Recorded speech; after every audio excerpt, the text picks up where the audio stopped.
En tout cas, une journée de fête. Hein. Vous nous avez peut-être suivis. Si vous voulez nous entendre parler encore plus après ce direct-là, on en a fait un de 40 minutes sur le match des légendes avec de nombreux intervenants, des légendes de l'Estac, le maire François Baroin qui est venu parler parce qu'on le rappelle, 125 ans donc du football troyen et 100 ans du Stade de l'Aube aujourd'hui qui étaient célébrés.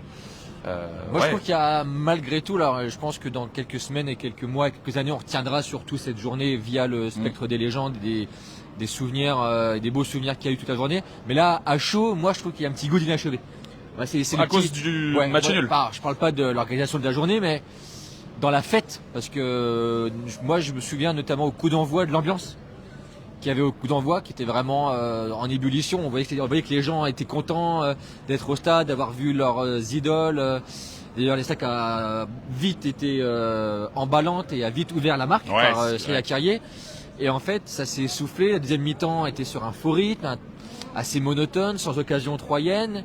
Et voilà, je trouve que forcément il y a un petit goût d'inachevé parce qu'on aurait voulu que ça se termine en bouquet final. D'ailleurs, il y a eu un feu d'artifice qui a terminé la soirée, mais le feu d'artifice il n'était pas sur le terrain, il était malheureusement dans les cieux troyens.